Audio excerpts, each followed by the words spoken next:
Order! Order! You are an incorrigible delinquent at times. Behave yourself, man!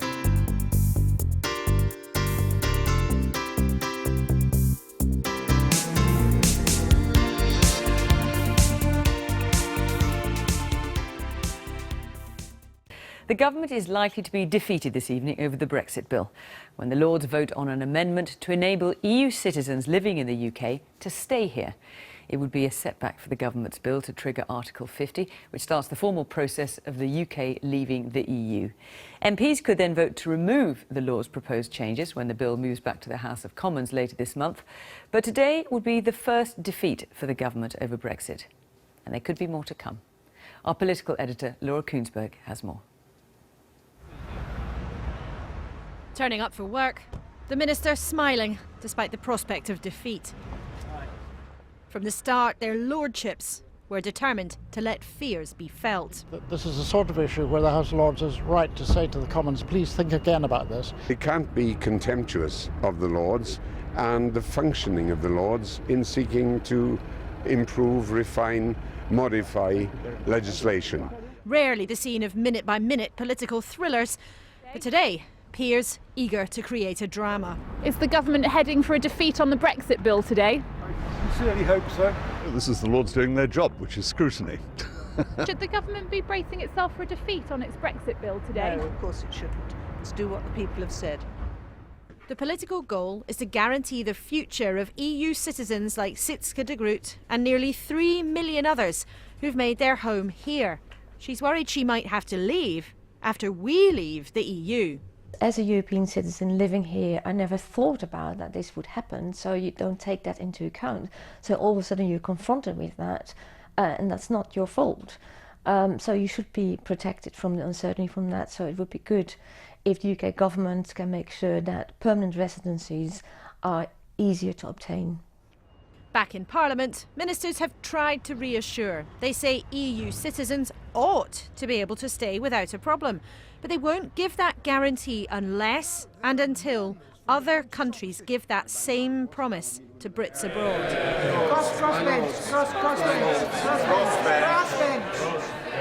The Lords packed, peers vying to speak. Spot the Home Secretary looking on. We are bleeding the best academics from this country at the present time who are leaving one by one or are thinking about leaving because they do not see themselves having a future in this country. That is urgent. It needs to be dealt with now.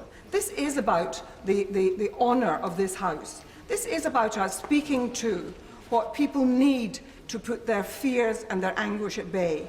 And we really have a responsibility to those people. Why is everybody here today so excited about an amendment which looks after the foreigners and not the British?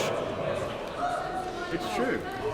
Pass this legislation as quickly as possible to activate Article 50 and then to negotiate to give these people the rights they deserve to stay in our country. Are you ready for defeat today, Prime Minister? The Prime Minister is not known, though, for changing her mind, altering direction. But 7 months in, she's not used to defeat. At least not yet. Well, members of the House of Lords are just now in the finishing stages of their debate on this. They'll be voting anytime soon. And opponents of the government have really got the wind in their sails on this issue. There's no question about that. All the expectation around here is that the government will be beaten tonight. It's then, of course, for ministers to decide whether or not they're going to budge on this issue or whether they'll play hardball and send it back up to the Lords and dare them to turn it into a much bigger row. But remember, this is not about the House of Lords actually trying to stop us leaving the European Union. This is about them trying to have a say over how the government takes us out. And this, I think, will be the first occasion of many when they're determined to make their views heard. We shall find out later on. Laura Koonsberg at Westminster, thank you.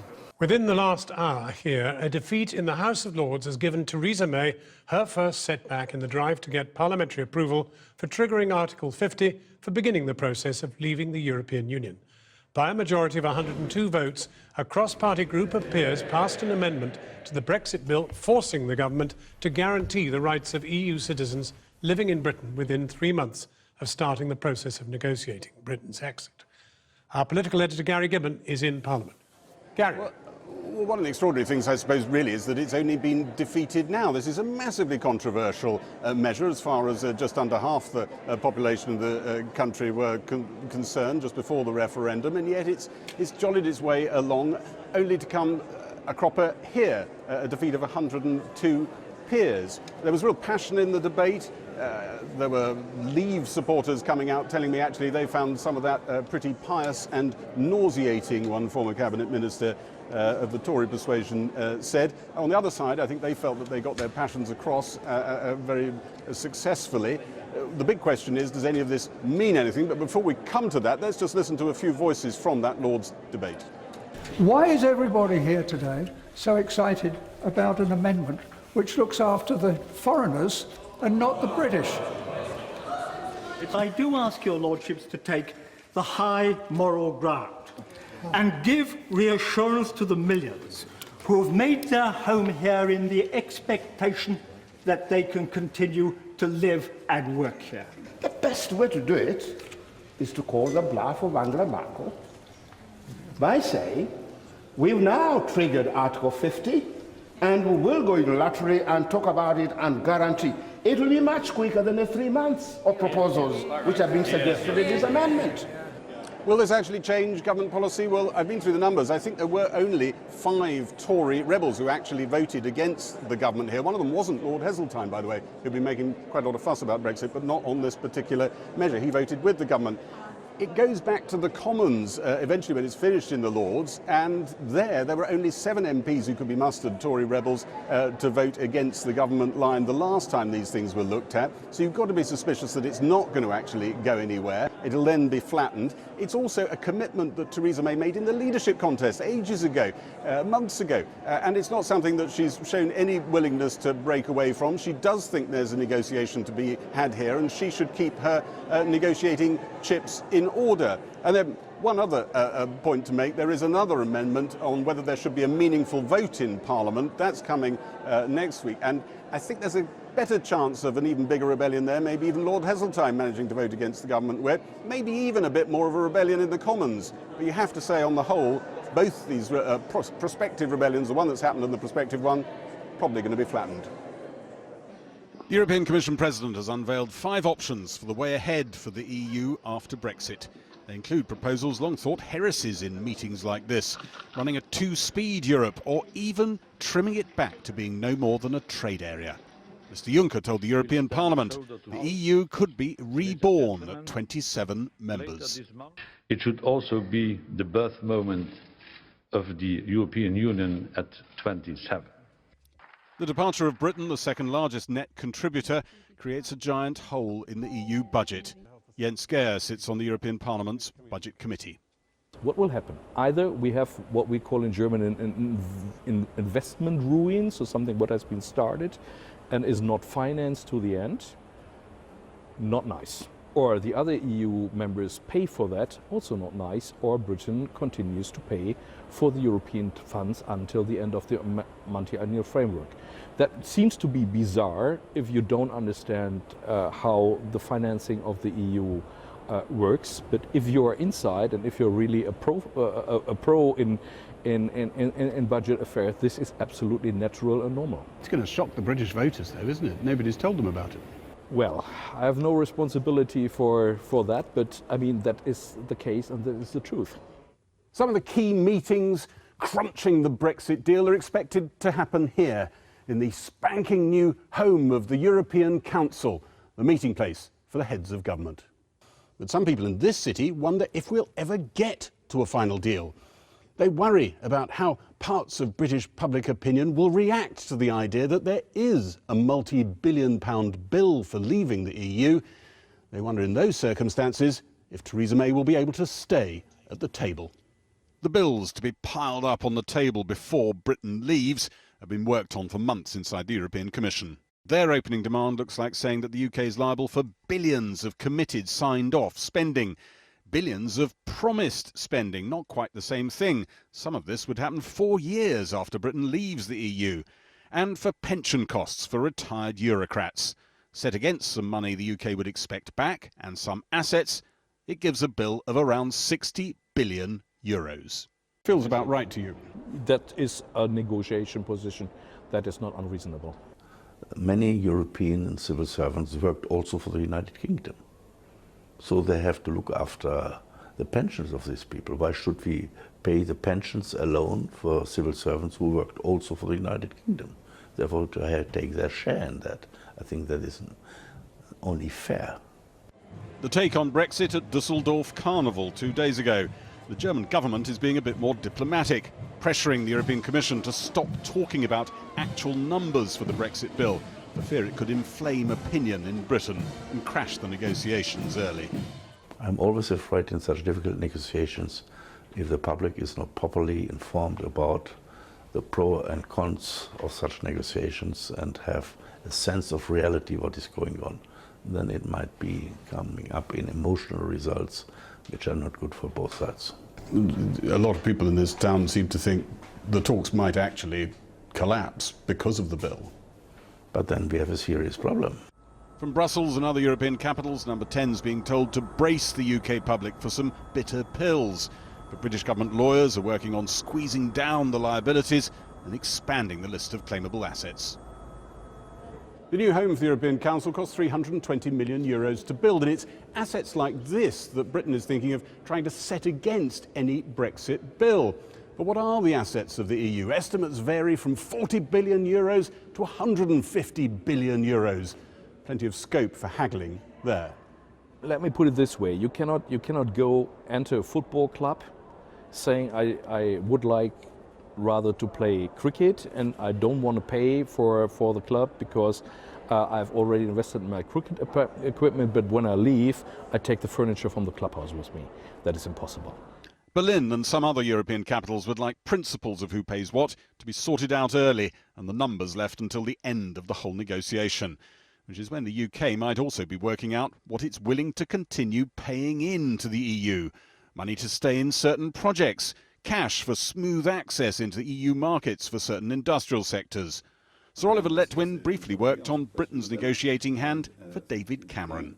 You don't rule out the possibility that we'll end up paying more out than we did in. I think it is possible. You can't rule out the possibility that at the end of the day we have negotiated something that is expensive.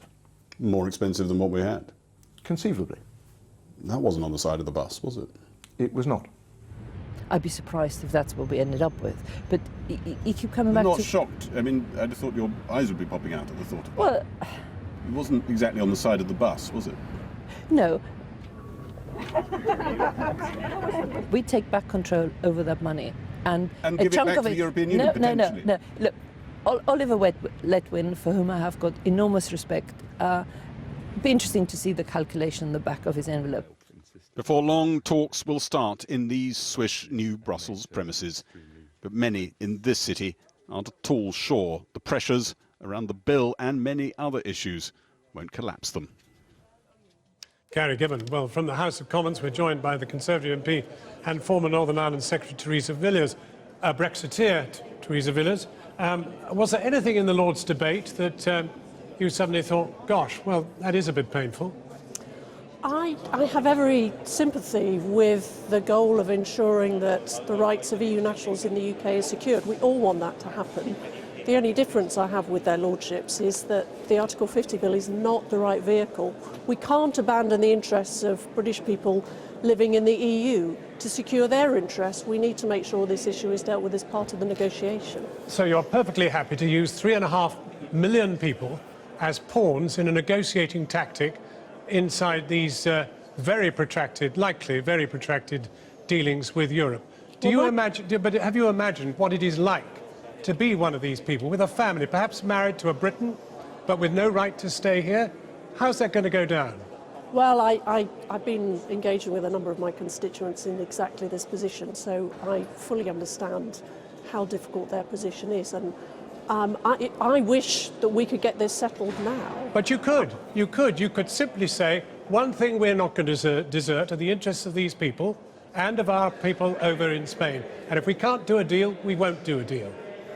I was one of the MPs that appealed to Donald Tusk to have the negotiation to sort out the status of EU nationals here and British nationals living in the EU to do that straight away. The blockage here is the European leaders and their refusal to embark on any kind of negotiation prior to the invocation of Article 50. But I'm absolutely So it's all their fault, not yours. There's absolutely nothing this end that is responsible for this. This is where you may have children growing up and becoming teenagers while these negotiations are going on. I believe that we can settle this question as soon as possible with goodwill from European leaders. The Prime Minister has been crystal clear. She wants this issue sorted. I think there's overwhelming support in the UK for securing the rights of EU nationals who are already living here, allowing them to stay on exactly the same terms that they came here. Now, you'll know that, of course, Norway ended up with having to pay more outside the European Union than it did at the prospect of being inside it. Are you concerned that we could be left with a bill of 60 billion to pay to get out, and that we may then incur some 8 billion possibly a year in payments? I don't agree with Oliver Letwin's statement in your film that we're going to end up paying more into the EU than we did as members. I believe that we will be able to save money. Of course, there are going to be programmes that we might still want to be a part of, and they might well come with a bill attached. But I think if we're going to implement the result of the referendum, we must see an end to payments on the scale that comes with EU membership. And certainly I can't see the government agreeing to payments in excess of what we paid as members of the EU. That would go against what the Prime Minister set out in her speech at Lancaster House. So you rule out any possibility that we'll end up paying more to be outside than inside, and we can regard our £350 million a week for the NHS as safe in your hands? I believe that we will save significant sums of money. That amount of money for the NHS? I believe that we will save money, and that I believe it's important that as much of that money as possible goes into the NHS. I asked you, is the NHS safe in getting £350 million a week, as you promised on the side of your buses? Well, the bus didn't exactly say that, but whenever I used the figure, I was always very clear that it was the gross figure, that we got some of that back via our rebate, etc. I believe we'll save money when we leave the EU, and I very much hope and will be campaigning to ensure that money goes to support the NHS. Teresa Villiers, thank you very much indeed for joining us. The government's plan to start Britain's exit from the EU has been sent back to the Commons tonight. The House of Lords defied the Prime Minister, who simply wanted permission to trigger Article 50. Instead, the Lords added an amendment guaranteeing the rights of EU citizens already here. The government will now ask the Commons to strip away that amendment and send the original bill back to the Lords again. But if the back and forth continues, it could frustrate Theresa May's Brexit timetable. The daily dose of very British pageantry in the House of Lords just before an important debate on that bill which would allow Theresa May to start Brexit negotiations, and a vote on an amendment that would give European Union citizens the right to stay in Britain. They have voted contents 358, not contents 256, so the contents have it. Which means the Prime Minister is not content. She lost. The Prime Minister doesn't want her hands tied at all in those so-called Article 50 negotiations on the terms of our EU withdrawal. This famous face from Margaret Thatcher's government had another reason for voting against protecting the rights of EU nationals living here. Somehow or the other, today we seem to be thinking of nothing but the rights of foreigners, people of nationalities of other countries within the Union are foreigners.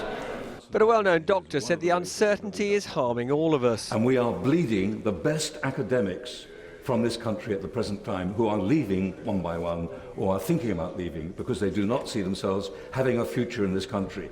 As for the moral case, well, the Archbishop of York weighed in, and perhaps surprisingly, on the side of the vicar's daughter, Theresa May. Leave the bill as it is. Pass it as quickly as possible. And all the speeches that have been talking about really guaranteeing European citizens their rights to remain, let's do it as quickly as possible, but don't touch it to this particular bill. Declaring my interest as a member of the Church of England and a regular churchgoer, Will we really, at that point, turn round to EU nationals in this country and say, on your way? Will we say, take your children out of the schools? Will we say to the elderly, please go away from our care homes? And how did their lordships feel, having stuck two fingers up at the Prime Minister? I'm surprised at the size of the majority. 102 votes in favour of this motion we put forward is absolutely remarkable. Parliament has at last found its voice and has told the government that this would have been a dishonourable act. I think it's very hard to see where the compromise position is. What people want is for Section 50 to be triggered. The sooner that is done, the better. So there's the parliamentary rub. Theresa May will use MPs to take out of her bill this protection for EU citizens, and she has the votes to make today's Lord's vote a bit of totally pointless history. Robert Peston, ITV News. It's estimated there are nearly 3 million EU citizens living in the UK, and both sides of today's debate insisted that the issue of their right to remain after Brexit is a priority. But the battle over the Article 50 bill means that for many, the future remains uncertain. You may not be surprised to hear that 9% of the construction workforce in the UK are from Europe. They live here, work here, and many have families here, just like Marek Matlock. Just disappointed. Just to look at the history and everything, just feel disappointed a little bit, yeah. Disappointed the government's refused to guarantee his rights to stay here. He's been here for 11 years and feels he deserves to be treated better. To the people who actually live in this country for many years, they worked and paid taxes and everything, so yeah, that'll be great if the government says something like that. Around 3.2 million EU nationals live in the UK. That's about 5% of the population. And nearly 1.2 million people born in the UK live in other European countries. Interestingly, last year, the number of EU nationals applying for UK residence rose sharply, from just over 92,000 in 2015 to more than 200,000. Of course, EU nationals don't need a permanent residency card or to apply for citizenship, but many are so concerned about their future, they're applying nonetheless, in the hope that when we do eventually leave the EU, it will guarantee their legal right to stay here. Do you want blue? Oh, yeah. Yeah, okay. Betty Jordan is one of those. From Germany, she's lived and worked in Brighton for 20 years, and her husband, Chris, is British. The uncertainty has driven her to start the process of getting citizenship. Although they say nothing is changing, I feel very much like I'm a bargaining chip, and I understand politically that there is some bargaining going on to secure the rights of the UK citizens abroad, but I just don't feel assured by what the government is saying at the moment. How vulnerable do you feel as a family?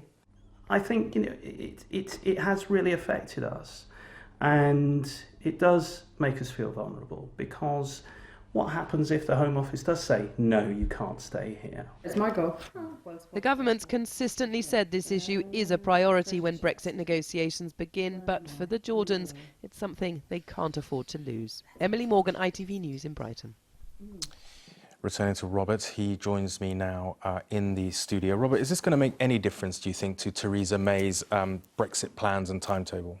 Well, so the first thing I think to point out is that Theresa May is adamant that she wants these 3 million EU nationals to remain in the UK. And actually, I think we can probably believe her when she says that, not just for sort of humanitarian reasons, but also because actually the British economy would be in pretty dire straits if they all went home. And, you know, institutions like our hospitals and even our schools would find it quite difficult to function if they all went home. But she also says that she wants to protect the rights of the 900,000 odd British citizens living in the rest of Europe. And, you know, she thinks she cannot give a commitment to EU citizens living here until she's got a reciprocal commitment from other EU leaders that Brits can continue living in, you know, Spain and Greece and wherever else they fancy in the rest of Europe. So it's about negotiating tactics as far as she's concerned. And for that reason, and she's been absolutely, I mean, she first talked about this actually, frankly, on, on my Person on Sunday show way back in July. She hasn't budged, and she's not going to budge now. So, she will, when it gets back to the Commons, get her supporters to throw this out. I think the chances are she will succeed.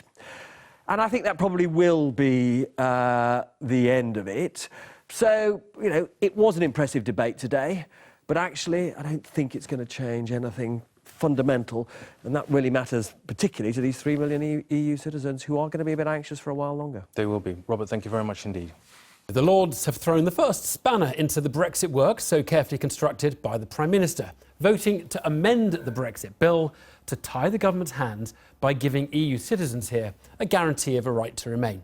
Now, the plain truth is there's little controversy over the substance. The government wants the EU residents here, just as the Lords do and the Leave campaigners in the referendum did.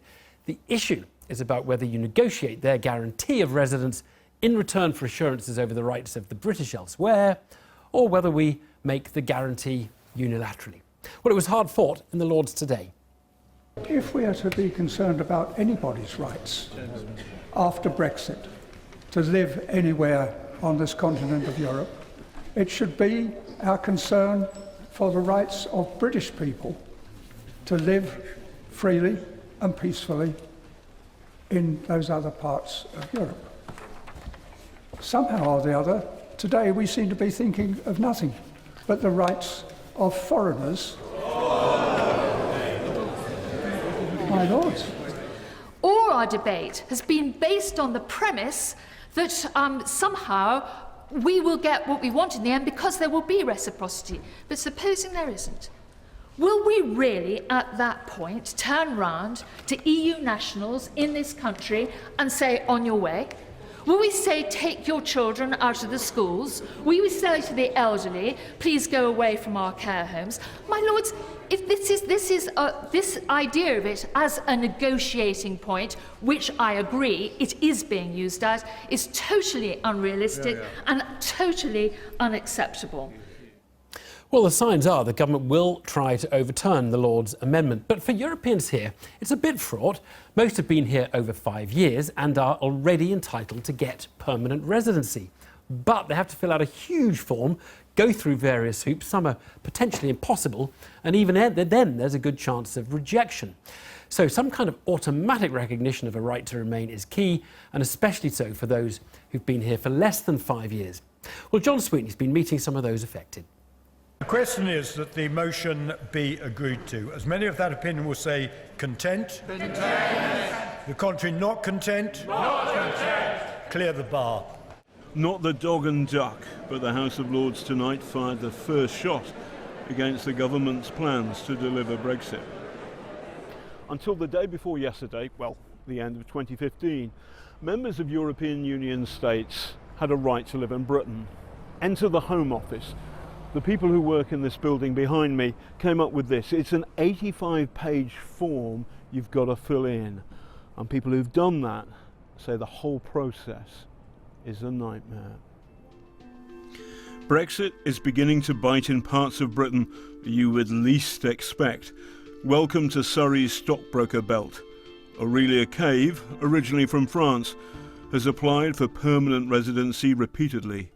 Yesterday, she got her third rejection letter. I was assured that I could send a certified copy of this passport, knowing they had the original previously. So this application was rejected on the basis that they needed the original passport. But they had a certified copy? Indeed. Are they making life deliberately difficult for you, you think? I feel like it really, yes. I don't understand the rejection. My kids are British, my husband's British. Never ask anything from them. I just want this card for reassurance, and I felt like I was dealt with really unfairly. Aurelia is on the Neighbourhood Watch Committee. When two coppers came round to talk about a burglary, her youngest son thought the worst. Lorenzo stood in front of me saying, "You're not taking my mom, you're not taking my mom." When he opened the door, when the police arrived. Yeah, because he thought they were coming to get me. What would you like to create this time? A giant. A giant? Yes. Sabina von Turner is a midwife, originally from Germany, who's lived in Britain for 13 years. Her 8-year-old boy was born here. She hasn't been rejected. She can't even apply. You were training at the NHS. That's right. And you now work for the NHS. Correct, yes. But that doesn't count. Well, because I've only started work 2 years ago in February 2015, and before as a student did not have this specific insurance, I now haven't got the years together, sufficient years to actually get my permanent residency document. Did you ever imagine when you first came here all those years ago that it would end up like this? No, I would never have imagined this. I've always thought, basically after 1989, that we would, free to go wherever we liked. I would never have imagined that I could end up being a second-class citizen and not that my rights could be questioned in any way. It makes me sad, disappointed, angry, and a bit helpless, although I'm trying to do something about it, but yeah. How are you sleeping? Not always that well. Depends. If I had a very hard day at work, I might just fall into my bed and sleep. But there are definitely nights where I'm kept awake because I'm thinking about my future. NHS nurse Joanne Pons Laplana has lived and worked in Britain since 2000. Do you consider yourself British or Spanish? My passport say I'm Spanish, my heart say I'm British. And for the last eight months, I feel that my life is being put on hold, but that indecision that the government don't want to guarantee our right to stay. I feel that they took my voice away because I was not able to vote at the referendum. They decided my future without me. And for that reason, I feel a bit angry towards the government. John Sweeney there. Well, Nicolas Attard is French, the co-founder of the pressure group The 3 Million, which campaigns for the rights of EU citizens who live in the UK. Peter Bone is the Conservative MP who co-founded the pro-Brexit campaign group Grassroots Out. Very good evening to you both. Nicola, your circumstances, you've been here a couple of decades. 21 years exactly. Are you seriously fearful that you're going to be deported? No, I am not fearful of... I'm not in a risk population, I think, but some people are. And I think that what we've seen today is a message of hope from Parliament, because finally we got majority in Parliament in the laws to say we're going to grant you the rights to stay. Right. But we worried because we never had this before. We never had the message from the top saying, yes, you can stay. Yeah, I mean, it could well be overturned, and then we're just back to where we were, and we'll be invoking Article 50 in a couple of weeks, and you won't have your guarantee. Absolutely. But for some people, this is quite tragic, because I think that they really feel that they're being rejected by the Home Office when they applied for the card or their permanent residence, and now they feel, well, what's going to happen to me if there's no guarantee? Peter Bone, I just want you to imagine that we crash out of the EU after 2 years of negotiation. Let's suppose it fails and we crash out. And this is a possibility that the Prime Minister has talked about and the Chancellor's talked about. And no agreement is reached. And one country, one European country says, actually, we're going to kick the British back home now. What are we going to do? The truth of the matter is, and we all know, and this is a little bit of a charade, is EU citizens here, certainly before 23rd of June, will be allowed to stay. And of course, you've already pointed out somewhat that if people have been here for 5 years, they have residency. Right. And all the I saw those hard cases, but if they popped down to the local MP, he'd sort it out for them. So it isn't 3 million. Right. So why? I suppose the question is, if we all know, and we're not, when the Spanish say, OK, Brits, you go home, we're going to have an argument about Gibraltar, we'll send you home. We're not going to say, OK, 1 million Poles, you have to go back to Poland. It's not going to why don't we then guarantee, if you were here before June the 23rd or March the 15th, whatever date it is, you will be allowed to stay. And of course, that's a perfectly arguable point. And I remember having a row with Will Straw before the thing saying we were going to send everybody home who was here before. Well, I'm glad you mentioned it. I'll tell you said it's outrageous. This is the sort of lie that will destroy your campaign. There is no suggestion that people who are here will be sent home. Exactly. And there's still no suggestion, is there? I mean, you're not really suggesting. Why don't the government and you know why? Well, there's two reasons. No, I don't know why. Well, Tell me why. Well, there's two reasons. Can I just do with a technical reason? This bill is about invoking Article 50 and the will of the British people to tell Brussels that we're leaving. Nothing else. Right. This doesn't contravene that. So yeah, but okay. So that's what that bill. Give me the other reason. And so it shouldn't be part of that bill. On the general principle of the thing is, there are 1 million British people in the EU, and we're looking after those interests. And Lord Tebbit put it rather bluntly, didn't he? How are we looking after the interests of British people in Spain? To make sure that the argument goes that we will all agree this very rapidly. Now, the strange... Sorry, but we haven't...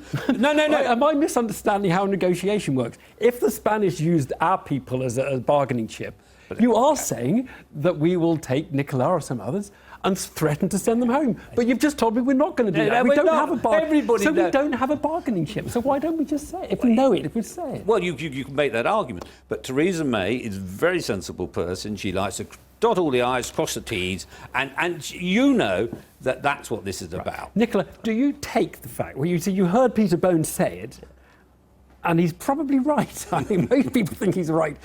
They're not going to send people home because we need them to run the health service and do all the things they do. Does that give you any reassurance?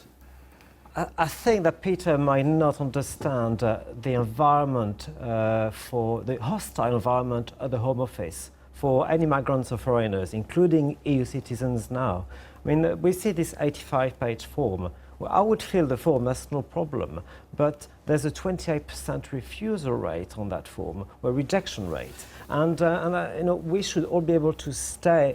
It doesn't matter whether we've got a certified copy of our passport. Well, the truth of the matter is, if someone comes to see me at the surgery and the form is filled in wrongly, I help them get it corrected.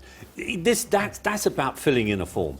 Nobody is going to pretend that anyone who's been here 5 years is going to be sent back. There are people who've been turned down on the grounds they didn't have a continuous health insurance policy for the period they weren't at work. Or they didn't know for 2 years. Well, it may not have been here, you see. If they've been away for 2 years and not been here. So all I'm saying is, that the 3 million figure is wrong, but actually, the truth of the matter is, all three of us around this table know that sometime in the next few months there will be an agreement with you. It's not us that's not agreeing to it, as you know. It's people in the European Union. It's the German Chancellor that doesn't want to agree to it.